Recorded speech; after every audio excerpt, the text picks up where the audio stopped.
17 February 2023 या दिवशी या देशाच्या निवडणूक आयोगानं धनुष्यबाण हे निवडणूक चिन्ह एकनाथ शिंदे यांच्या गटाला देण्याचा निर्णय घेतला आणि निवडणूक आयोगाचा हाच निकाल सुप्रीम कोर्ट आता रद्दबातल करणार का याच्याबद्दलची उत्कंठा प्रचंड वाढलेली आहे.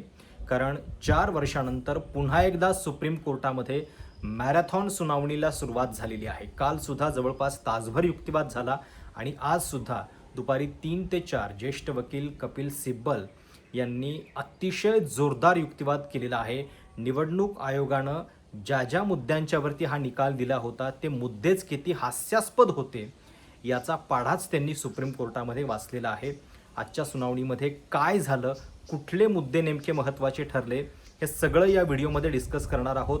त्यामुळे सुरुवातीलाच विनंती, व्हिडिओ पूर्णपणे बघा, कारण प्रश्न हा केवळ एका पक्षाचा नाही आहे, देशाच्या लोकशाहीचा आहे, राजकीय प्रणालीचा आहे. आणि म्हणून हा सगळा निकाल, ही सगळी केस जी आहे ती केवळ महाराष्ट्रासाठी नव्हे, देशासाठी सुद्धा फार महत्त्वाची आहे. आणि त्याच्यावरती एक सजग नागरिक म्हणून आपलं लक्ष जे आहे ते बारकाईनं असलं पाहिजे. आता सगळ्यात सुरुवातीला तुम्हाला असं वाटेल की अपात्रतेचा मुद्दा जो आहे तो आता काय कामाचा उरलेला आहे. तिकडे सरकारची टर्म पूर्ण झाली, नवीन विधानसभासुद्धा निवडून आली, मग आता हे डिस्क्वालिफिकेशन केसचं प्रकरण कशासाठी म्हणजे व्यवहार्य आहे, हा आता केवळ एक अकॅडमिक मुद्दा बनलेला आहे का? तर तसं नाही आहे. लक्षात घ्या की जरी आत्ताच्या या केसमुळं शिंदेंचे आमदार अपात्र होणार नसले तरीसुद्धा पक्ष आणि निवडणूक चिन्ह मात्र ते गमावू शकतात. कारण अपात्रतेचा मुद्दा जो आहे तो या निकालाच्यामध्ये, निवडणूक आयोगाच्या या निकालामध्ये फार कळीचा मुद्दा आहे. म्हणजे मलाही हा प्रश्न पडलेला होता की आता या सगळ्या गोष्टी आपण डिस्कस करतोय, पक्षांतरबंदी कायदा वगैरे, पण तिकडे सरकार तर पूर्ण झालेलं आहे. शिंदेंची हिंमत इतकी वाढली की आता ते आणखीन खासदार फोडतायत. मग या केसला अर्थ काय? आजच्या सुनावणीमध्ये याच्याबद्दल सुद्धा युक्तिवाद झाला. न्यायमूर्तींनी प्रश्न विचारला आणि त्याच्यावरती देवदत्त कामत यांनी उठून सिब्बल यांना असिस्ट करताना जे उत्तर दिलं ते या सगळ्या गोंधळाचं, शंकेचं निरसन करणारं ठरलेलं आहे. कारण बघा, अपात्रतेच्या केसमध्ये जो निर्णय द्यावा लागतो तो निर्णय ज्या दिवशी ती अपात्रता घडलेली आहे असा दावा याचिकेत आहे, म्हणजे आपल्या केसमध्ये 20 जून 2022 ही ती तारीख आहे ज्यावेळी पहिल्यांदा 16 आमदार शिंदेंच्या सोबत गेलेले होते आणि त्यांच्या विरोधात अपात्रतेची केस दाखल करण्यात आलेली होती. तर ज्या क्षणी 16 आमदार 20 जून 2022ला अपात्र ठरतील त्याच क्षणी निवडणूक आयोगाचा निकाल जो आहे, जो नंतर 2023मध्ये आला, तो सुद्धा बदलावा लागेल. याचं कारण काय आहे? कारण निवडणूक आयोगाचा निकाल हा लेजिस्लेटिव्ह पार्टीमध्ये मेजॉरिटी गृहीत धरून दिल्या गेलेला आहे. म्हणजे निवडणूक आयोग असं म्हणतंय की बघा, यांच्याकडे इतके आमदार आहेत म्हणून निवडणूक चिन्ह यांना मिळालं पाहिजे. जर अपात्रतेच्या केसमध्ये हे आमदारच अपात्र होते, अवैध होते हे सिद्ध झालं तर निवडणूक आयोगाला त्यांचा निर्णय जो आहे तो बदलावा लागेल. म्हणून ही केस महत्त्वाची आहे. त्यामुळं हा पहिला मुद्दा नीट समजून घ्या की अजूनही या केसमध्ये जान बाकी आहे. अजूनही शिंदेंना कायद्याचा धाक काय असतो याचा धडा या केसमध्ये दाखवला जाऊ शकतो. याचं कारण निवडणूक आयोगाच्या या निकालाला आव्हान जे आहे ते या अपात्रतेच्या केसमध्ये मिळणार आहे. त्यामुळं हा मुद्दा फार महत्त्वाचा आहे. आता त्याच्यामध्ये सुरुवातीलाच मलाही देखील हा प्रश्न पडला होता की जर त्याच वेळी सुप्रीम कोर्टानं हे सांगितलं असतं की निवडणूक आयोगानं आम्ही या केसबद्दलचा निकाल देईपर्यंत आपला निकाल देऊ नये, तर कदाचित इतका सगळा तिढा वाढलाच नसता. तुम्ही लक्षात घ्या, 2022 जूनची ही केस आहे. निवडणूक आयोगाचा निकाल 17 फेब्रुवारी 2023चा आहे. सुप्रीम कोर्टाचा निकाल 11 मे 2023चा आहे आणि मग अध्यक्षांचा निकाल जानेवारी 2024चा आहे. सुप्रीम कोर्टाच्या आणि आयोगाच्या निकालामध्ये 3 महिन्यांचं अंतर आहे. फेब्रुवारीमध्ये आयोग निर्णय देतं, सुप्रीम कोर्ट मेमध्ये निर्णय देतं.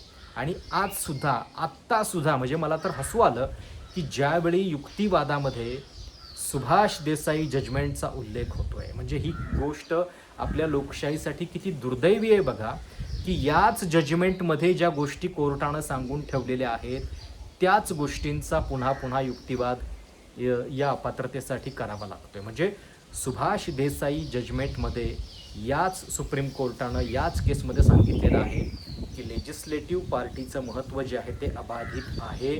पॉलिटिकल पार्टी आणि लेजिस्लेटिव्ह पार्टी या वेगवेगळ्या गोष्टी आहेत आणि त्याच आधारावरती आता कपिल सिब्बल आर्ग्युमेंट करतायत. म्हणजे बघा, जर त्यावेळी सुप्रीम कोर्टानं स्वतः या गोष्टी सांगून ठेवलेल्या आहेत तर त्यांना अध्यक्षांचा निकाल योग्य आहे की नाही हे सांगायला शेवटपर्यंत वेळ मिळालेला नाही आहे. आता जे सरन्यायाधीश ज्यांच्यासमोर ही सुनावणी होती आहे त्यांचा कार्यकाळ फेब्रुवारी 2027पर्यंतचा आहे. आपण आशा करूयात की त्यांच्या कार्यकाळामध्ये तरी निर्णय येईल. आता आज काय झालंय, आज आयोगाचा निकाल कसा चुकीचा होता, त्यांनी निकाल देताना घटना शिवसेनेची जी गृहीत धरली 1999ची ते तिकडं का गेले, 2013ची आणि 18ची घटना त्यांनी का बघितली नाही आणि 2018ची घटना त्यांनी न बघणं हे कसं चुकीचं होतं याच्याबद्दल म्हणजे इतक्या सविस्तरपणे एखाद्या निष्णात सर्जननं सर्जरी करावी अशा पद्धतीनं कपिल सिब्बल यांनी युक्तिवाद केलेला आहे. तो काय होता, एकतर कपिल सिब्बल यांचं म्हणणं असं होतं की ही जी घटना आहे 2018ची अर्थातच बाळासाहेबांच्या निधनानंतर अमेंड केलेली घटना होती, दुरुस्ती केलेली घटना होती ही. आता बघा, निवडणूक आयोगाचा निकाल त्यांनी कसा दिलेला आहे, निवडणूक आयोगाची हुशारी बघा. निवडणूक आयोगाला एखाद्या निवडणूक चिन्हाबद्दलचा निकाल देताना पहिली गोष्ट ही बघावी लागते की त्या दोन पक्षांमध्ये, दोन पार्टीजमध्ये ऑर्गनायझेशनल स्ट्रेंथ कोणाची जास्त आहे. ऑर्गनायझेशनल स्ट्रेंथ उद्धव ठाकरेंची जास्त होती, याच्यामध्ये वाद नाही. त्याच्याबद्दलची सगळी आकडेवारी आज सिब्बलांनी सुद्धा कोर्टात वाचून दाखवली. किती नेते, किती पदाधिकारी, किती विभाग प्रमुख, किती जिल्हा प्रमुख, किती सगळे प्राथमिक सदस्य, हे सगळं आयोगाला पण माहिती होतं. ऑर्गनायझेशनल स्ट्रेंथवरती निर्णय द्यायला गेलो तर शिंदेंच्या बाजूने निकाल देता येत नाही. मग काय करायचं, दुसरा मुद्दा असतो घटना काय सांगते पक्षाची हे बघायचं असतं. आता इथं जर 2018ची घटना बघितली असती तर साहजिक आहे त्या घटनेनुसार पक्षप्रमुख उद्धव ठाकरे आहेत, त्यांनीच नेमणूक केलेले एकनाथ शिंदे हे त्याच घटनेनुसार उपनेते आणि नंतर नेते झालेले आहेत. म्हणजे स्वतः एकनाथ शिंदे हे 2018च्या घटनेचे शिवसेनेच्या बेनिफिशियरी आहेत, पण तेच या घटनेला नंतर चॅलेंज देत आहेत आणि निवडणूक आयोग सुद्धा मान्य करते की 2018ची घटना जी आहे ती अनडेमोक्रेटिक आहे, लोकशाहीला धरून नाही आहे. 2013ची पण तशीच आहे. म्हणून मग आम्ही आता 1999च्या घटनेवरती जातो आणि तिथं निकाल देतो. 1999 का? कारण त्यावेळी पक्षप्रमुख हे पदच नव्हतं. उद्धव ठाकरेंचे अधिकार त्यावेळी सर्वात महत्त्वाचे नव्हते. त्यावेळी बाळासाहेब ठाकरे हयात होते आणि म्हणून आयोग या 1999च्या घटनेपर्यंत पोहोचलं. कारण त्यांना माहिती होतं ज्या काळामध्ये उद्धव ठाकरेंच्याकडे अधिकार आहेत त्या घटनेचा आपण आधार घेतला तर आपल्याला निकाल द्यायला अवघड होईल. ही सगळी हुशारी निवडणूक आयोगानं आपल्या निकालात केलेली होती आणि त्याला काउंटर आज कपिल सिब्बलांनी केलेलं आहे. त्यांचं पहिलं म्हणणं हे होतं की एकतर एखाद्या पक्षाची घटना ही वैध आहे की अवैध हे ठरवण्याचा अधिकार निवडणूक आयोगाला अजिबात नाही आहे. निवडणूक आयोगाच्याच आजवरच्या इतिहासामध्ये 5 निकाल असे आहेत की ज्या 5 निकालामध्ये स्वतः निवडणूक आयोग हे मान्य करतं आणि ते सांगतात की आम्ही त्या घटनेमध्ये पडणार नाही पक्षाच्या, ते बघणं आमचं काम नाही. आणि वारंवार निवडणूक आयोगाचं हे ज्युरिस्डिकेशनच नाही आहे. त्यांनी फक्त घटना काय आहे हे बघायचं असतं, ती व्हॅलिड आहे की नाही हे बघणं त्यांचं कामच नाही आहे. पण तरीसुद्धा त्यांनी या प्रकारामध्ये ते केलं कारण शिंदेंच्याकडं ऑर्गनायझेशनल स्ट्रेंथ नव्हती, शिंदेंच्याकडं घटनेतल्या तरतुदी नव्हत्या त्यांच्या बाजूच्या आणि म्हणून हा सगळा फार्स रचण्यात आलेला आहे. हे कपिल सिब्बल यांनी आज कोर्टाला दाखवून दिलं आणि त्यांनी पुन्हा पुन्हा हे सांगितलं की याच्यामध्ये होतंय काय की आता तुम्हाला हे माहिती आहे की पॉलिटिकल पार्टी म्हणजे काय तर सगळा पक्ष, पदाधिकारी, शिवसेनेच्या केसमध्ये विभाग प्रमुख, शाखा प्रमुख सगळे आणि त्याच्यातनं मग आमदार आणि खासदार निवडले जातात. आमदार किती असतात? 50-60. खासदार किती? 18-20. हे आमदार खासदार म्हणजे पक्ष नसतो, पक्ष हा त्याच्यापेक्षा खूप मोठा आहे, त्याला एक घटना आहे.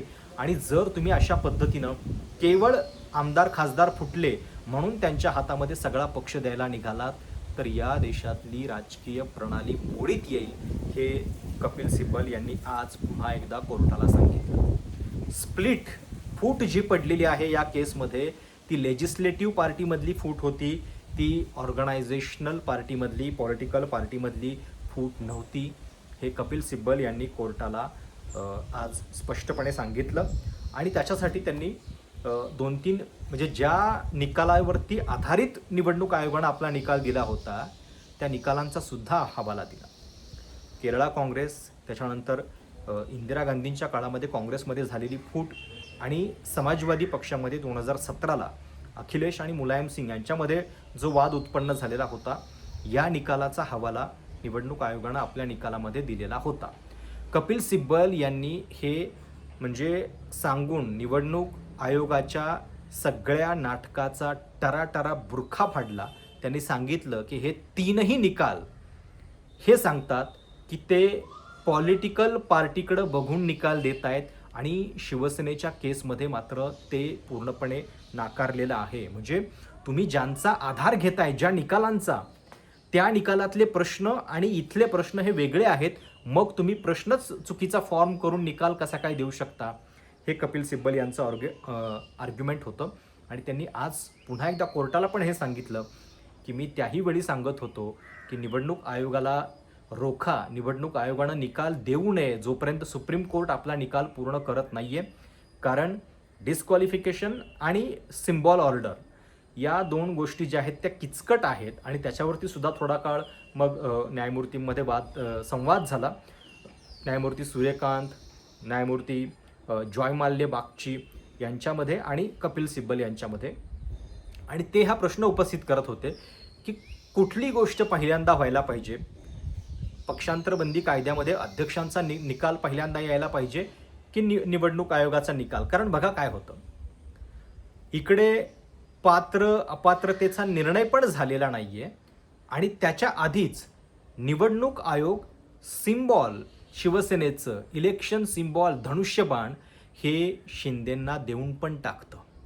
आणि काय म्हणजे घाई काय होती, 2023ला फेब्रुवारीमध्ये धनुष्यबाण देऊन टाकलं.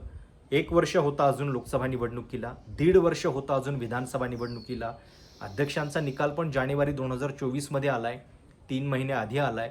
जर तुम्ही अध्यक्षांच्या निकालानंतर आयोगानं निकाल दिला असता तर कदाचित इतका सगळा पेच जो आहे तो घडलाच नसता. आणि पुन्हा पुन्हा सांगतोय, सुप्रीम कोर्टाचा जो निकाल होता त्याच्यामध्ये सुद्धा पॉलिटिकल पार्टीचं महत्त्व अधोरेखित करण्यात आलेलं होतं. शिंदेंनी गोगावले यांची व्हीप म्हणून नियुक्ती करणं हे चुकीचं होतं असं ऑब्झर्वेशन चंद्रचूड यांच्या त्या जजमेंटमध्ये होतं. आणि ते असं म्हणाले होते की उद्धव ठाकरेंनी राजीनामा दिला नसता तर कदाचित आम्ही हे सरकार पुनर्स्थापित केलं असतं. म्हणजे ज्या गोष्टी चुकल्या त्या बेकायदेशीर आहेत, घटनात्मक दृष्ट्या त्या योग्य नाही आहेत, हे कोर्टानं आपल्या निकालामध्ये त्याच वेळी सांगून ठेवलं होतं. पण त्याच्या 3 महिने आधीच निवडणूक आयोगानं हा निकाल देऊन ठेवला होता आणि मग पुढे काही होऊ शकलेलं नाही आहे. म्हणून हे महत्त्वाचं आहे की आता निवडणूक आयोगाचा निकाल जर कोर्टानं फिरवला तर पक्ष जो आहे तो शिंदेंच्या हातातनं जाऊ शकतो. आणि या अर्थानं हा मुद्दा जो आहे तो महत्त्वाचा आहे. त्यामुळे असं समजू नका की अपात्रतेच्या मुद्द्याचं आता काय. आणि अपात्रता जी आहे, जी 10th शेड्यूलमधली अपात्रता असते ती त्या टर्मपुरतीच असते. म्हणजे टर्म संपली की ती लागू होत नाही. जरी समजा आत्ताच्या ह्या केसमध्ये 6 खासदारांच्या बाबतीत समजा निर्णय आला अपात्रतेचा, तरी तो त्या टर्म पुरताच असतो. इतर क्रिमिनल डिस्क्वालिफिकेशन जे होतं क्रिमिनल केसेसमधून, त्याच्यामध्ये जेव्हा निर्णय येईल त्याच्यानंतर 6 वर्षांसाठीचं डिस्क्वालिफिकेशन असतं. त्यामुळं या सगळ्यामध्ये ही गोष्ट महत्त्वाची आहे की आता ही सगळी केस जी आहे ती एक प्रकारे डिस्क्वालिफिकेशनपेक्षा जास्त सिम्बॉल ऑर्डरची बनलेली आहे, निवडणूक चिन्हाची लढाई बनलेली आहे, शिवसेना पक्ष कुणाचा याची बनलेली आहे. आणि उद्धव ठाकरे यांच्याकडं आता काहीही उरलेलं नसलं, खासदारसुद्धा आता नवीन सोडून जात आहेत. हे जरी सगळं घडत असलं तरी कायदेशीरदृष्ट्या त्यांच्या बाजूचा विचार जो आहे तो कोर्टाला करावा लागणार आहे. आणि त्याच दृष्टीनं की आजची केस जी आहे ती फार महत्त्वाची आहे. आता आजच्या या सुनावणीमध्ये कपिल सिब्बल यांनी हे सांगितलं कोर्टाला की पक्षांतर हे खरं तर घटनात्मकदृष्ट्या पाप आहे, पण सध्या ते मेडल असल्याप्रमाणे राजकीयदृष्ट्या मिरवलं जातं. आणि त्यांनी हे दाखवून दिलं की प्रॉब्लेम काय बघा. शिंदेंच्या सोबत सुरुवातीला फक्त 16 आमदार होते, नंतर पहिल्यांदा 20 जूनला 16, नंतर 27 जूनला पुन्हा आणखीन काही जॉईन झाले, 2 जुलैला आणखीन काही जॉईन झाले. जर तुम्ही पहिल्या 16 बद्दलचाच निर्णय तातडीनं दिला असता तर कदाचित हे नंतर संख्या वाढत गेली नसती. गव्हर्नमेंट किंवा पॉवर ही जी आहे ती एका मॅग्नेटसारखी असते आणि ती लोकांना खेचून घेत असते. 16 लोक गेलेत म्हटल्यानंतर बाकीचे लोक जॉईन होत राहतात आणि अशा पद्धतीनं पक्षांतर बंदी कायद्याला जर तुम्ही एक चेन उपलब्ध करून दिलीत तर तो या कायद्याचा अवमान आहे. आणि म्हणून पहिल्यांदाच निर्णय व्हायला पाहिजे होता त्या 16 आमदारांच्या बद्दल, हे कपिल सिब्बल यांनी सांगितलं. आणि किमान भविष्यामध्ये तरी असं होऊ देऊ नका हे सुद्धा त्यांनी याच्यामध्ये सांगितलेलं आहे. आता आज त्यांचा हा युक्तिवाद जो आहे कपिल सिब्बलांचा, तो निवडणूक आयोगानं कशा पद्धतीनं घटना चुकीची आहे, अवैध आहे हे सांगणं त्यांच्या एकतर त्या कक्षेमध्येच नव्हतं. निवडणूक आयोगाचा हा अधिकारच नाही आहे घटना योग्य आहे की नाही हे सांगणं. त्यांनी फक्त घटना काय आहे, आणि त्यातही बघा 2013 आणि 18 ज्या 2 वेळी शिवसेनेच्या घटनेमध्ये काही बदल झाले ते त्यांनी आयोगाला कळवले. त्याची रिसीट आहे आयोगाला, त्याच्याबद्दलच्या रिसीटसुद्धा कोर्टामध्ये दाखवण्यात आलेल्या आहेत. आणि तरीसुद्धा कोर्ट या सगळ्याबद्दल आयोग या सगळ्याबद्दलचा असा निर्णय देतं. आता आजच्या या सुनावणीमध्ये शेवटी हा सगळा युक्तिवाद जो आहे तो इतक्या पीक लेवलला पोहोचलेला होता आणि त्याच्यामधली काही वाक्य जी आहेत ती आवर्जून लक्षात ठेवण्यासारखी आहेत. मी तुम्हाला ती वाचून दाखवतो. युक्तिवाद करता करता कपिल सिब्बल असं म्हणाले की that is why ultimately my lords institutional integrity lies at the heart of a democratic system. Institutional integrity हा या लोकशाहीचा आत्मा आहे. The absence of institutional integrity destroys the very foundation of democracy. त्याच्यावरती जस्टिस जॉयमाल्य बागची म्हणतात, the commission itself eloquently इकोड्स the importance of institutional integrity. म्हणजे आयोगानं सुद्धा आपल्या शब्दांचे फुलोरे जोडत इन्स्टिट्यूशनल इंटिग्रिटीबद्दल या निकालामध्ये वाक्य जोडलेली आहेत. डॉक्टर बाबासाहेब आंबेडकरांचा उल्लेख केलेला आहे. कपिल सिब्बल म्हणतात हो मला माहिती आहे ते. मग पुन्हा बागची असं म्हणतात की त्यांनी डॉक्टर आंबेडकरांचं हे ऑब्झर्वेशनसुद्धा रिपीट केलेलं आहे की ज्याच्यामध्ये ते असं म्हणतात की defection is a constitutional sin. पक्षांतर करणं हा घटनात्मकदृष्ट्या पाप करण्यासारखा मुद्दा आहे. आणि today however it appears to have become a badge of honour than a sin. आणि मग पुढं बागची असं म्हणतात की डॉक्टर आंबेडकरांनी हे सांगितलेलं होतं की घटना कितीही चांगली असली तरी ती कुणाच्या हातामध्ये आहे याच्यावरती ते ठरत असतं की ती घटना योग्य आहे की नाही. आणि त्याच्यावरती मग कपिल सिब्बल असं म्हणतात, that is exactly our case my lords. There is no point in quoting these principles if the authorities themselves do not follow them. त्यामुळं निवडणूक आयोगाला इतकी सनसणीत चपराक कपिल सिब्बलांच्या या युक्तिवादामध्ये दिलेली आहे. एकतर 2018ची घटना त्यांनी रद्द ठरवणं, त्याचा आधार न घेणं हे चुकीचं होतं. घटना ठरवण्याचा त्यांना अधिकार नाही आहे. आणि सगळ्यात महत्त्वाचं म्हणजे स्वतः एकनाथ शिंदे हे त्या घटनेचे लाभार्थी आहेत. त्यांना याच घटनेच्या शिवसेनेच्या आधारावरती पदं मिळत गेली संघटनेमध्ये, आमदार पण ते याच घटनेमुळे झाले. आणि मग ते त्याच्याबद्दलचा दावा कसा काय करू शकतात की ही घटना अनडेमोक्रेटिक आहे म्हणून वगैरे. त्यामुळं हा मुद्दा जो आहे तो कोर्टाला फार बारकाईनं लक्षात घ्यावा लागणार आहे. आता पुढची सुनावणी जी आहे ती मंगळवारी होणार आहे आणि त्यावेळी निवडणूक आयोगाचा हा निकाल जो आहे तो कसा अवैध आहे याच्याबद्दलचं पुढचं आर्ग्युमेंट कपिल सिब्बल करणार आहेत. लक्षात घ्या, मॅरेथॉन आर्ग्युमेंट्स होत आहेत. इतके दिवस तारखा मिळत नव्हत्या, आता सलग सुनावणी होते. याचा अर्थ स्पष्ट आहे, निकाल लवकरच येणार आहे. आणि निकाल धनुष्यबाण कुणाचं, शिवसेना पक्ष कुणाचा याच्याबद्दलचा असणार आहे. पॉलिटिकली गोष्टी किती बदलल्यात हे मी तुम्हाला वेगळं सांगायला नको. त्यामुळं या पार्श्वभूमीवरती या सुनावणीकडं आपल्याला कायम लक्ष ठेवावं लागणार आहे. पुन्हा एकदा सगळा कायद्याचा अभ्यास आणि मुळात हे सगळं आपण करतोय ते या देशाची लोकशाही आणि त्याची मूल्य टिकून राहावीत याच्यासाठीची ही लढाई आहे. त्यामुळं हे युक्तिवाद तुमच्यापर्यंत पोहोचवणं याच स्पष्टतेनं हे आमचं कर्तव्य आहे. हा व्हिडिओ अधिकाधिक लोकांच्यापर्यंत जरूर पोहोचवा आणि सुनावणीबद्दलचे सगळे अपडेट्स आपल्या चॅनलवरती पाहायला विसरू नका. प्रशांत कदम हे यूट्यूब चॅनल अधिकाधिक लोकांच्यापर्यंत पोहोचवा. धन्यवाद.